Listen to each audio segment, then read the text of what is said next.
Hello again. This is 3 Minute Intellectual, and today we're going to be talking about German chemist Fritz Haber.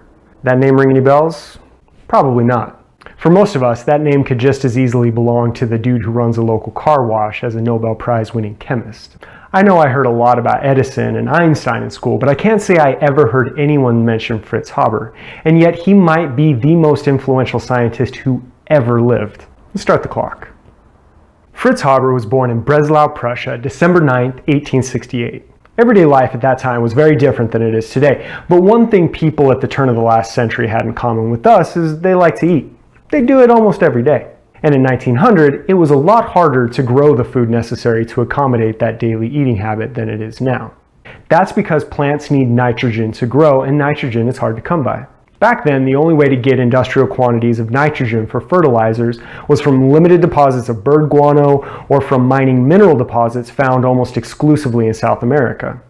The irony of this nitrogen shortage is we're literally surrounded by it. 78% of the air we breathe is nitrogen, but nitrogen is an exceptionally stable element and doesn't like to react with other chemicals, which made it almost impossible to extract from the air. That is until 1909, when Fritz Haber developed a method of synthesizing ammonia from atmospheric nitrogen using hydrogen gas and a metal catalyst under high temperature and pressure.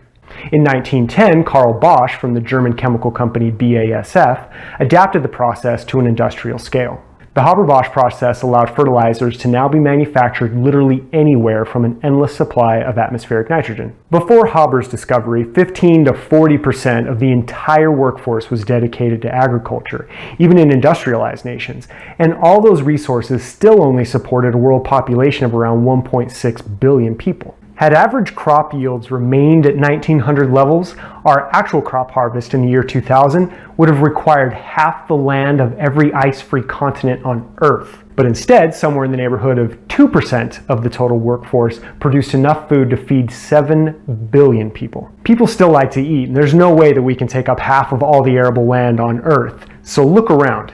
You, me, and everyone you see likely wouldn't even exist if it wasn't for Fritz Haber. And it's estimated that 80% of the nitrogen found in the tissues of every man, woman, and child on planet Earth originated from the haber-bosch method. It's a pretty substantial impact on mankind for a guy you've never heard of. So why aren't there statues of Haber's beautiful bald dome on every corner of every city in the world? Well, it could be that Haber was on the German side of World War I and history tends to be told by the winners. Or it could be that small issue of him basically inventing chemical warfare. It's probably the second thing. Like most science, chemistry can be used for both good and evil. Fritz Haber may have discovered how to make bread out of thin air, but he also spearheaded Germany's development of deadly chemical weapons. In 1915, Haber personally oversaw the first deployment of chlorine gas on the battlefield and continued to develop chemical weapons during and after the war, unapologetically defending his actions until his death. Whether Fritz Haber deserves to be remembered as a genius or a monster is a debate for another day, but one thing's for sure. He probably deserves more than a footnote in history class. Thanks for visiting 3 Minute Intellectual.